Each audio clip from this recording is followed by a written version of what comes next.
বাড়িতে নানান ঝামেলা, এইসবের মধ্যে এই বিষয়টা নিয়ে এখন কেমনে আলাপ করি কও? ভাবি ভাবি কি ব্যস্ত?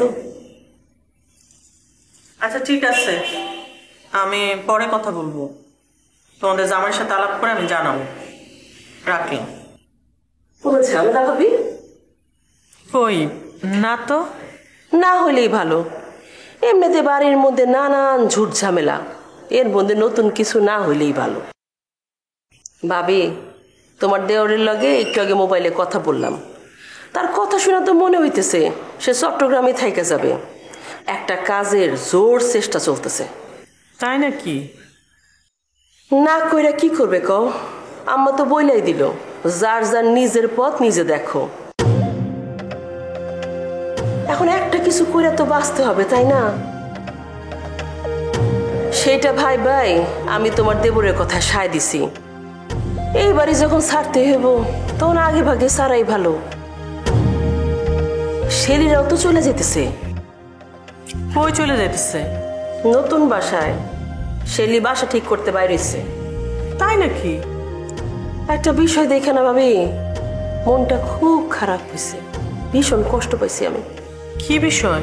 তুমি একটা বিষয় চিন্তা করে দেখো, একটা মানুষ ওই দূরে চট্টগ্রামে খালি হাতে একটা কাজের জন্য ঘুরে বেড়াইতেছে, আর এইদিকে এদিকে কি?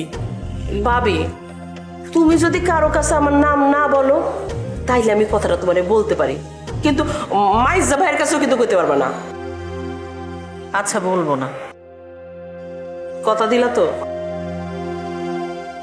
শেলি আছে না, শেলি কি যেন একটা ব্যবসা শুরু করতেছে।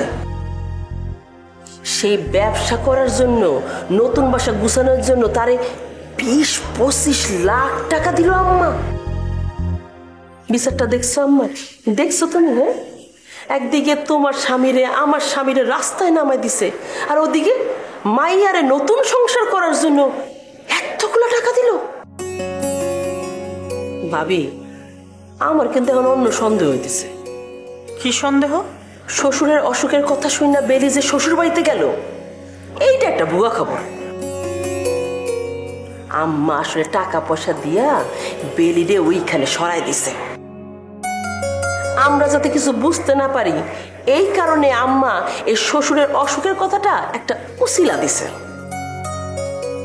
ভাবি এইটা কিন্তু আমি আমার একটা সন্দেহের কথা বললাম, কিন্তু শেলির ঘটনা কিন্তু সত্যি।